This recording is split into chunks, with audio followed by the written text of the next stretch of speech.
Selanjutnya kita akan masuk untuk menyanyikan lagu kebangsaan Indonesia Raya. Kepada Bapak dan mohon bisa ikut menyanyikan lagu Indonesia Raya yang akan diteruskan dengan lagu Mars Universitas Mercu Buana.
Terima kasih kepada Bapak Ibu dan adik-adik mahasiswa, masyarakat pada umumnya. Terima kasih banyak.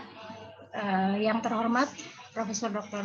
Wiwi Utami, Ibu Dr. Nurul Hidayah, Ibu Dr. Hari Setiawati, Ibu Dr. Insinyur Sawarni Hasibuan MT, Bapak Nur Ali SHI. Dengan ini izinkan akan dilakukan sambutan yang akan dibawakan atau disampaikan oleh Ibu Dr. Insinyur Sawarni Hasibuan MT sebagai Kepala Biro Penelitian, Pengabdian Masyarakat dan Publikasi. Kepada Ibu Dr. Sawarni Hasibuan MT, kami persilahkan.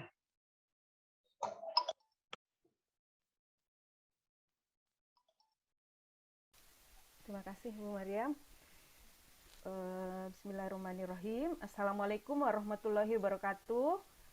Waalaikumsalam warahmatullahi wabarakatuh. Selamat pagi, salam sejahtera bagi kita semua. Pertama-tama marilah kita panjatkan puji dan syukur kehadirat Allah Subhanahu wa taala Alhamdulillah kita semua pada hari ini bisa bertemu walaupun di ruang virtual ini dalam keadaan sehat walafiat. Mudah-mudahan kita semua tetap dilimpahkan kesehatan oleh Allah Subhanahu wa taala. Salawat dan salam tidak lupa kita panjatkan, kita haturkan kepada junjungan kita Rasulullah SAW. Mudah-mudahan kita semua termasuk yang tergolong mendapatkan syafaat di yaumil akhir nanti. Bapak Ibu sekalian, saya ingin menyampaikan penghormatan terlebih dahulu yang terhormat kepada Bapak Nur Ali SHI ya, selaku manajer BMT Ahsana Berkah Sentosa. Selamat pagi Pak, salam kenal. Kemudian kepada Ibu Kaprodi Akuntansi, Bu Dr. Hari Setiawati, alhamdulillah sudah hadir. Kemudian Alhamdulillah, terima kasih. Terima kasih Bu. Ini akuntansi aktif ya. Kemudian ada Kakak RPM Akuntansi, Ibu Dr. Nurul Hidayah. Alhamdulillah hari ini. Kemudian Prof. Wiwi Utami juga pembina BMT ya Bu ya. Alhamdulillah sudah hadir di antara kita. Kemudian peserta Bapak Ibu peserta PKM series akuntansi pada hari ini yang berasal dari BMT Ahsana Berkah Sentosa ya Pak. Benar ya. Kemudian katanya tadi ada yang dari pesantren Madinah Pandeglang, kemudian juga ada dari alumni Universitas Mercu Buana yang menjadi wirausaha muda ya. Alhamdulillah semuanya sudah hadir di sini. Mudah-mudahan semuanya sehat walafiat, kemudian bisa mengikuti kegiatan ini sampai selesai nanti siang nanti ya. Dan sukses acaranya. Kita tutup sama-sama membaca hamdalah alhamdulillahirabbil alamin. Assalamualaikum warahmatullahi wabarakatuh. Terima kasih. Terima kasih Bu. Terima kasih. Baik Ibu, terima kasih. Terima kasih kepada Ibu Dr. Insinyur Sawari Hasiwan MT selaku Kepala Biro Penelitian Pengabdian Masyarakat dan Publikasi. Selanjutnya, marilah kita mendengarkan sambutan Manajer BMT Ahsana Berkah Sentosa kepada Bapak Nur Ali SHI. Kami persilahkan. Baik, terima kasih Bu. Assalamualaikum warahmatullahi wabarakatuh. Waalaikumsalam warahmatullahi wabarakatuh. Alhamdulillah, wassalatu wassalamu ala rasulillah wa ala alihi wa ashabihi wa man wala. La haula wa la quwwata illa billah. Yang kami hormati Ibu Prof. Tawarni dan juga Ibu Prof. Dr.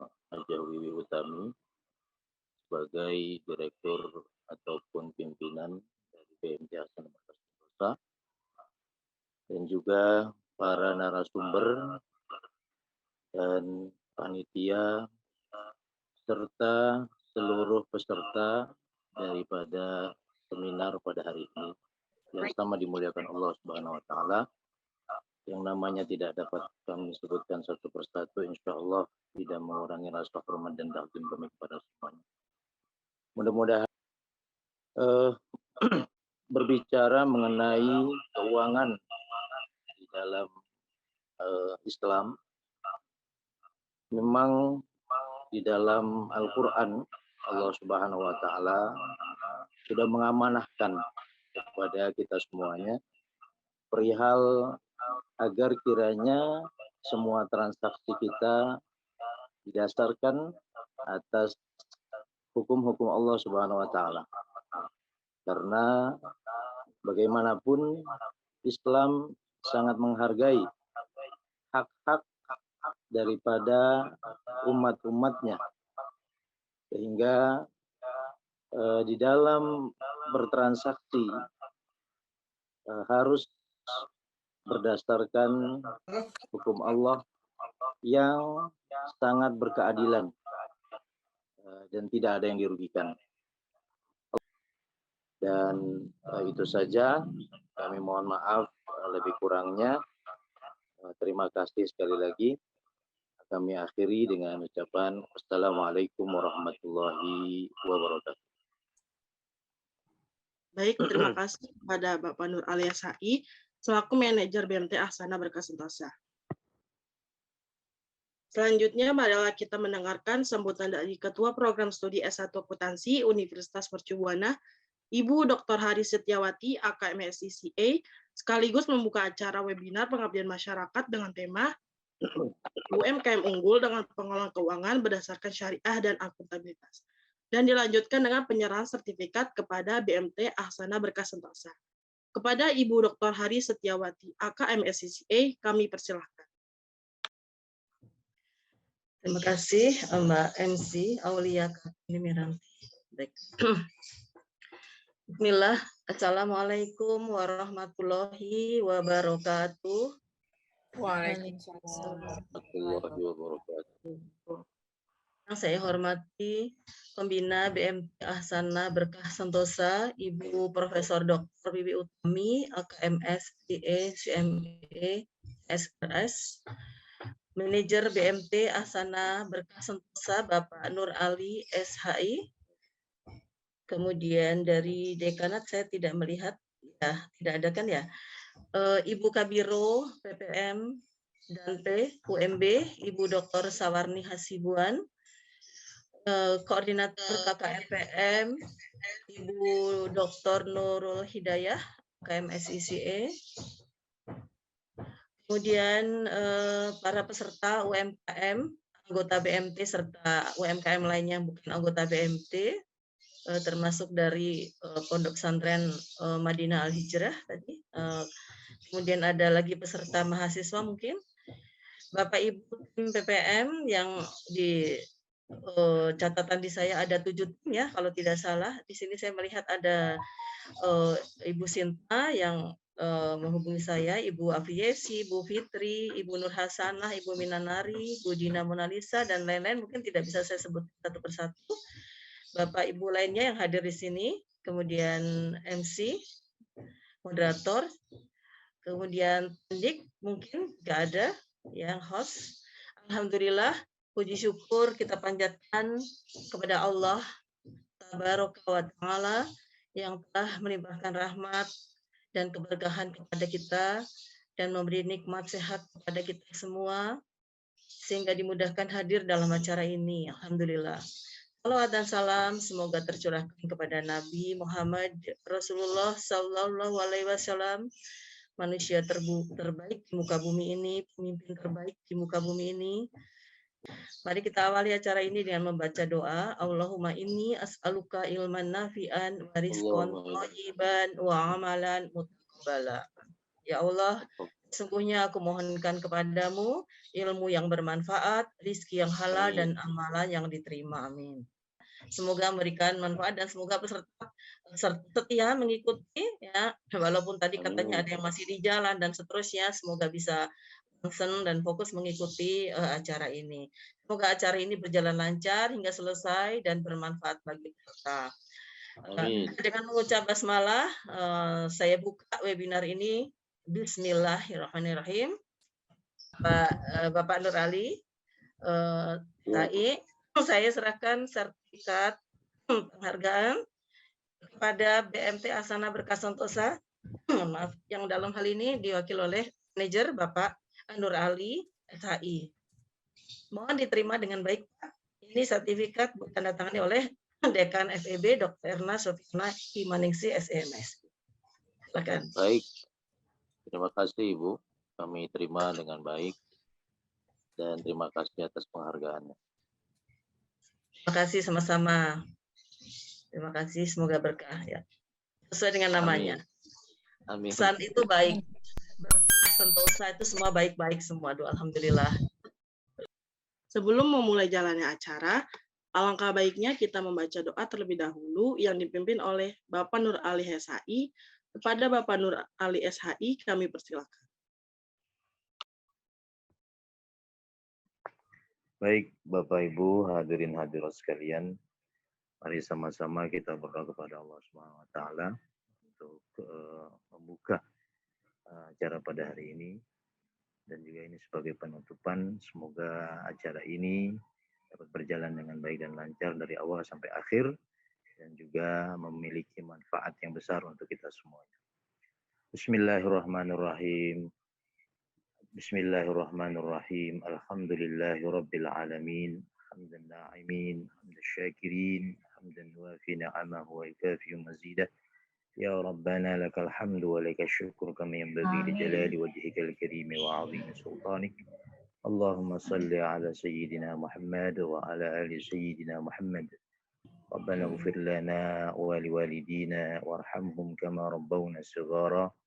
ولجميع المسلمين والمسلمات والمؤمنين والمؤمنات الأحياء منهم والأموات ربنا اغفر لنا ولإخواننا الذين سبقونا بالإيمان ولا تجعل في قلوبنا غلا للذين آمنوا ربنا إنك رؤوف رحيم اللهم أعنا على ذكرك وشكرك وحسن عبادتك اللهم أعنا على ذكرك وشكرك وحسن عبادتك اللهم أعنا على ذكرك وشكرك وحسن عبادتك اللهم افتح قلوبنا فتوح العارفين بحكمتك وانشر علينا رحمتك من خزائن رحمتك يا أرحم الراحمين ربنا زدنا علما نافعا ورزقا طيبا وشفاء من كل داء وسقم وعملا صالحا متقبلا يا رب العالمين ربنا آتنا في الدنيا حسنة وفي الآخرة حسنة وقنا عذاب النار وصلى الله على خير سيدنا محمد وعلى آله وصحبه وسلم والحمد لله رب العالمين.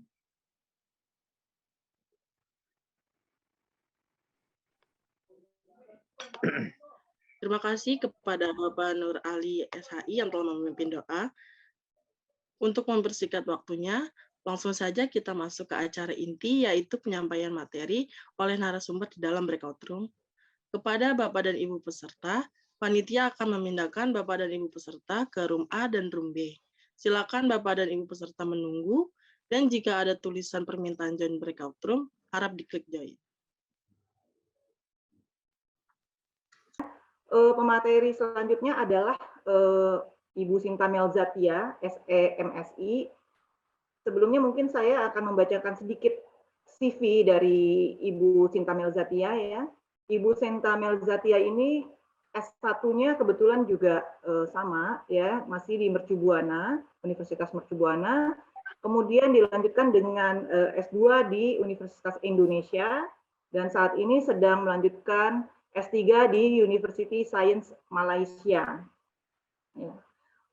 Mungkin juga teman-teman dari BMT banyak yang belum kenal mukanya ya. Ibu Sinta ini merupakan anggota pendiri dan pengurus BMT Asana Berkah Sentosa.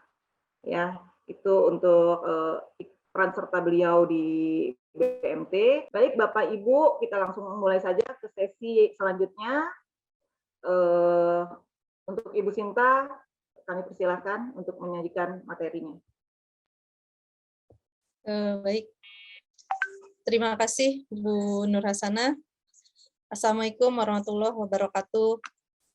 Bapak-bapak, ibu-ibu, dan adik-adik sekalian, serta rekan-rekan yang saya hormati, saya akan menyampaikan mengenai Makosid Syariah Harta. Nah, ini terkait dengan pembahasan sebelumnya dari Bu Nur Hasanah, juga terkait dengan pembahasan dari sisi akuntansinya yang tadi disampaikan oleh Bu Maryam gitu, tapi saya nggak akan masuk jauh ke dalam akuntansinya mengenai masalah prioritas tadi. Oke, saya lanjut ke fokus saya di Makosid Syariah Harta karena ini terkait dengan Bapak Ibu yang memiliki usaha, kemudian juga rekan-rekan adik-adik mahasiswa yang juga punya usaha dan calon pengusaha ya. Di dalam konsep Makosid Syariah Harta, saya rujuk kepada Yusuf Al-Qardawi. Terdapat 5 dimensi harta agar terwujud kesejahteraan, yaitu yang pertama dimensi kepemilikan harta. Jadi nanti saya bahas satu-satu. Kemudian perolehan harta, kemudian pengeluaran harta, kemudian perputaran harta, kemudian terakhir ada distribusi harta. Nah, sedikit tadi sempat ada juga dijelaskan oleh Bu Nur Hasana. Yang pertama adalah mengenai kepemilikan harta. Kita sebagai manusia ini harus memahami bahwa harta itu bagi kita adalah titipan. Karena pada hakikatnya pemilik harta yang sesungguhnya adalah Allah Subhanahu wa taala. Jadi kita diizinkan oleh Allah ketika kita semua manusia itu dilahirkan ke muka bumi, maka Allah sudah menjamin rezekinya. Jadi kita itu ketika lahir nggak usah takut, kita sudah dijamin rezekinya oleh Allah, dan artinya kita dititipin gitu ya, dititipin harta milik Allah untuk manusia ini bisa hidup di dunia. Nah, akan tetapi ketika di dunia, maka harta itu dia melekat kepada pemiliknya. Jadi ini juga untuk menghindari konflik antar manusia. Jadi kalau misalnya harta itu adalah harta saya, sudah jelas misalnya itu harta saya, maka bahkan anak saya pun misalnya untuk menggunakan harta saya itu harus minta izin, karena harta itu melekat kepada saya. Jadi harta melekat kepada pemiliknya. Nah, ini nanti di terakhir mungkin ya, makanya kenapa ada hukum waris gitu. Dan hukum waris itu melekat kepada tiap-tiap manusia. Jadi bukan kolektif, misalnya satu keluarga misalnya bapaknya meninggal, kemudian karena dianggap hartanya harta bersama, harta bapak ini, maka ya sudah, pokoknya yang penting satu keluarganya silakan aja bagi-bagi sendiri. Nah, enggak seperti itu. Jadi hakikatnya harta adalah itu. Kemudian bentuknya bisa berbagai macam. Kita mengenal harta itu bisa dalam bentuk aset ya, bangunan, tanah, emas. Sekarang malah uang juga dikategorikan sebagai aset ya, padahal uang itu konsepnya dalam Islam adalah sebagai alat tukar gitu. Nah, untuk atas uang juga kita harus memiliki kehati-hatian ya atas konsep uang, karena pada hakikatnya uang adalah alat tukar. Jadi selama dia masih berbentuk uang, maka sebenarnya dia tidak memiliki nilai kecuali dia bisa ditukar dengan barang atau produk ya, atau jasa lain. Kemudian hakikatnya harta itu harus berputar, harus beredar, harus menjadi produktif, nggak boleh menganggur sia-sia. Jadi kalau ada yang punya tanah banyak misalnya gitu, punya bangunan banyak, tapi misalnya, nah cepat-cepat harus kita produktifkan. Mungkin kalau kita belum bisa usaha, bisa kita sewakan supaya menjadi income untuk si pemilik harta. Kemudian kalau ada tanah misalnya, itu kita sendiri nggak bisa menggarap, kita bisa kerjasama dengan orang lain untuk menggarap gitu. Nah, kemudian 4 dimensi harta lainnya ini nanti terkait dengan perpindahan harta, yaitu perolehannya, kemudian pengeluarannya atau konsumsi. Jadi harta itu jalan dia keluar, jalan dia masuk satu, jalan dia masuk, yaitu perolehan, tapi jalan dia keluar bisa karena dikonsumsi, bisa untuk diputar, atau melalui investasi nanti ya, bisa juga didistribusikan. Nah, ini konsep sosialnya. Dimensi kepemilikan harta sendiri, tujuan syariahnya atas kepemilikan harta, kenapa kepemilikan harta tadi diatur gitu ya, kenapa dia harus melekat kepada seseorang, kenapa dia adalah sebenarnya titipan. Nanti boleh dirujuk kepada surat-surat di dalam ayat Al-Quran yang sudah saya tuliskan di sini. Yang pertama adalah untuk mengokohkan keimanan seorang muslim. Jadi kita juga melihat ya dari fenomena yang, oh baik Bu Nur Hasana, cepet banget ya. Kalau udah ngomong nggak berasa ya. Oke, jadi oke, ini saya skip deh ya. Kemudian jadi salah satunya adalah itu, mengokohkan keimanan seorang muslim. Harta itu juga bisa membebaskan manusia dari perbudakan. Harta juga bisa membuat manusia itu mandiri. Nah, kemudian yang perolehan pada intinya adalah ketika kita memperoleh harta harus dengan jalan yang halal dan baik, yang sesuai dengan ketentuan Islam. Misalnya dengan cara bekerja. Ya, karena memperoleh harta itu bisa macam-macam, bisa bekerja, bisa berhutang, bisa pemberian atau hadiah, bisa dari waris, dan sebagainya. Nah, kenapa atau apa tujuan syariahnya dari perolehan harta ini adalah supaya manusia itu bekerja dan berjalan di punggung bumi untuk mendapatkan harta, tidak bermalas-malasan, makan dari rezeki yang baik. Jadi inti dari perolehan tujuan syariah di balik perolehan harta adalah manusia harus bekerja dan menghormati suatu pekerjaan dan berusaha gitu ya. Bisa melalui pertanian, industri, perdagangan. Nah, dengan cara itu manusia akan memakmurkan bumi. Jadi untuk Bapak Ibu yang UMKM ini sudah tepat ya, karena kita menggunakan diri kita untuk bekerja, untuk mencari nafkah dengan jalan yang baik.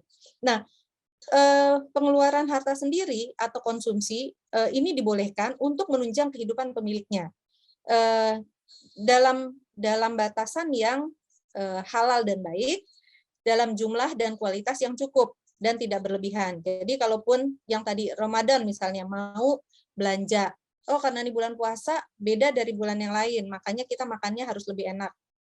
Nah, konsep itu mungkin bisa diperbaiki bahwa kenapa makan enak harus hanya di bulan Ramadan aja, gitu. Justru kan bulan Ramadan itu pada dasarnya adalah untuk kita menahan diri. Kenapa enggak konsepnya kita balik? Ya sudah, kita menahan diri di bulan Ramadan, mungkin makan enaknya bisa di hari lain, sehingga kita nggak boros pada saat bulan Ramadan misalnya gitu ya. Nah itu konsep pengeluaran harta. Jadi tujuan syariahnya adalah sebenarnya kita mengkonsumsi harta itu untuk kita bisa beribadah, menegakkan badan kita. Jadi kita makan, kita minum, kita bertempat tinggal, menutup aurat dan lain-lain, itu supaya kita bisa beribadah gitu kan. Kalau kita nggak makan, lemes, nggak bisa beribadah dengan baik gitu. Kemudian kalau kita nggak nyaman, mau beribadah juga mungkin rasanya malas gitu ya. Nah ini dari pengeluaran harta. Kemudian, nah harta kita silakan dan diperbolehkan untuk dikembangbiakan, malah nggak boleh di harta itu ditidurin aja gitu. Jadi kata siapa orang Islam itu nggak boleh kaya gitu ya. Justru kalau kita punya harta, nggak boleh hartanya kita tumpuk. Oh, saya mau supaya harta saya banyak, saya mau tumpuk aja harta saya misalnya. Nggak boleh, harta itu harus produktif. Jadi harta harus dihabiskan untuk konsumsi, atau kalau dia tidak habis, nah itu masuk tadi yang ke Bu Nur Hasanah ya, ada planning, perencanaan atas harta. Maka kita investasikan, diputarkan supaya berkembang, supaya apa? Supaya besok lagi kita bisa dapat penghasilan dari harta itu, supaya kita bisa dengan harta itu kemudian mengeluarkan zakat, kita bisa pergi umroh, pergi haji dan lain-lain. Ya baik Bu Nur Hasanah. Nah seperti itu. Jadi Bapak Ibu yang memiliki usaha, gunakan hartanya dengan seproduktif mungkin agar usahanya berkembang. Contoh ya misalnya yang punya usaha kue misalnya, buat pembuatan kue nih misalnya, kan kita terbentur kadang-kadang pada peralatan gitu ya. Kita nggak punya peralatan atau nggak punya ruang yang cukup untuk memproduksi kue misalnya. Nah itu sebenarnya bisa kita siasati dengan kita punya aset apa lagi.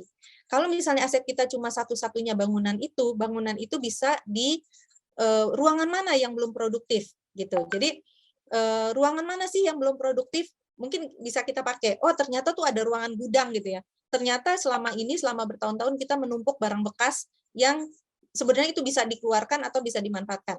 Nah sehingga ruangan itu misalnya bisa dipakai untuk perluasan usaha kita. Nah itu juga salah satu contoh kita menggunakan harta untuk supaya harta itu produktif. Baik, mungkin itu saja dari saya, Bu Nur Hasanah. Terima kasih. Ya, alhamdulillah selesai tadi kita dengarkan pemaparan materi dari Ibu Sinta ya, luar biasa. Ternyata harta itu betul-betul tidak sembarangan gitu ya. Kita kelola dari mulai kita dapat, kita bagaimana kita mengelolanya, bagaimana kita mengeluarkan harta tersebut untuk apa saja, itu nggak ada, kayaknya perlu berapa session untuk bisa selesai pembahasan mengenai harta gitu ya. Apalagi kalau kita mau kaji lebih lanjut ya. Oke, selanjutnya mungkin kita langsung aja ya Bu Sinta ke sesi tanya jawab. Kebetulan di chat ada beberapa nih dari Pak Nur Ali. Bu, boleh share dong Bu Sinta alasan memilih usaha barbershop dan untuk saat kira-kira saat ini mungkin ya, dan untuk saat ini kira-kira usaha apa yang paling tepat dan mudah dijalankan. Nah, ini jadi sharing mengenai ini ya, apa UMKM. Oke, langsung saya jawab aja kali ya. Ya, jadi baik, sebenarnya yang lebih berjiwa wirausaha itu sebenarnya suami saya, Pak, gitu. Jadi sebelumnya kalau itu ya mungkin manusia itu kan ada keunggulannya atau kelebihannya masing-masing gitu. Nah, waktu itu waktu memulai usaha itu pemikiran awalnya adalah usaha apa yang dia berhubungan dengan orang banyak gitu. Jadi diperlukan oleh orang banyak. Nah, ini juga sedikit tips ya untuk Bapak Ibu dan adik-adik mahasiswa yang mau berusaha.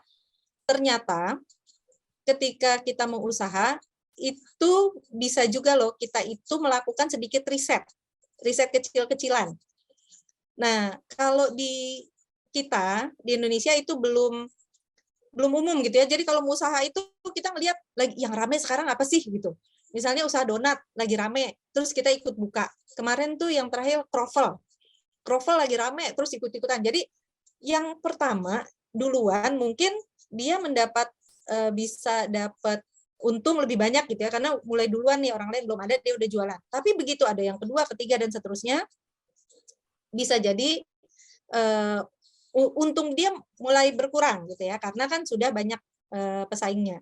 Nah, jadi ketika kita mulai usaha, lebih baik kita melakukan riset kecil-kecilan aja gitu. Jadi peluang apa yang bisa